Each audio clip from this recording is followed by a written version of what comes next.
There's a lonely stretch of road winding through the dense, foggy marshlands of Black Hollow. Few dared to travel it after sunset, for it was said that a spectral lantern keeper roamed the area. His duty was to guide lost souls, but legend claimed his lantern did more than illuminate paths. It revealed the secrets people hoped to bury, dragging them into the marsh as payment for their sins. Sarah and her friends, Mark, Eleanor and Danny, weren't the type to believe in ghost stories, but on a dare, they set out to explore the infamous road one October evening. The air was cool, the faint scent of decaying leaves and stagnant water mingling in the breeze. Sarah drove while Elena mapped their location, though the road seemed to twist and turn unpredictably, defying their GPS. Spooky, isn't it? It's just fog. Danny scoffed, though his voice betrayed a hint of unease. After parking at a pull-off by the edge of the marsh, the group grabbed their flashlights and stepped into the thick mist. The beams of light barely pierced the haze. Frogs croaked in the distance, but as they ventured deeper, the night grew unnervingly quiet.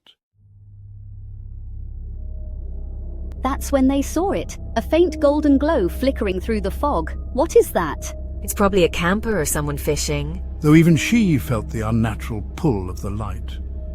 The lantern swayed gently as if carried by an invisible hand. The group debated whether to follow, but curiosity won. They stepped carefully through the soggy ground, the glow growing brighter with every step. Hey, wait, do you hear that?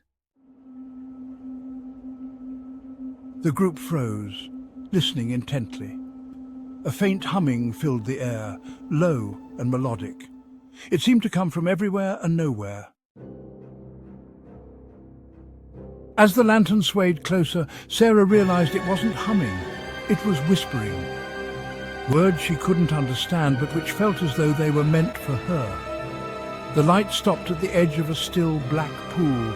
The marsh was deathly quiet now, save for the whispers which had grown louder.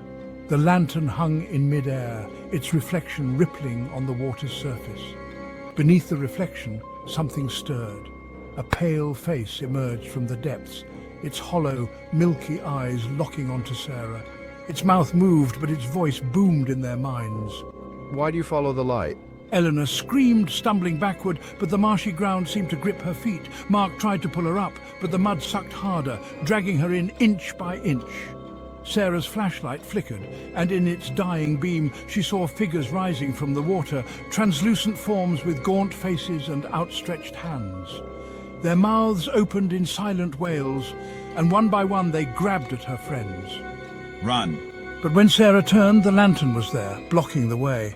Its glow intensified, and the whispers became a roar. State and confess. The ground beneath them rippled like water. Mark shouted in terror as a skeletal hand wrapped around his ankle and yanked him downward. Eleanor clawed at the mud, her screams drowned out by the relentless whispers. Sarah stood frozen as the lantern drifted toward her. In its light, memories she had buried long ago surfaced. A lie she had told, a betrayal that had gone unnoticed.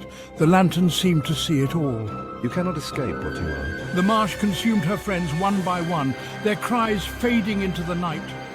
Sarah turned to run, but the ground gave way beneath her, pulling her into the cold, black depths.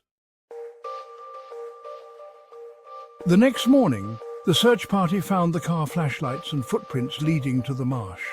But no trace of the friends.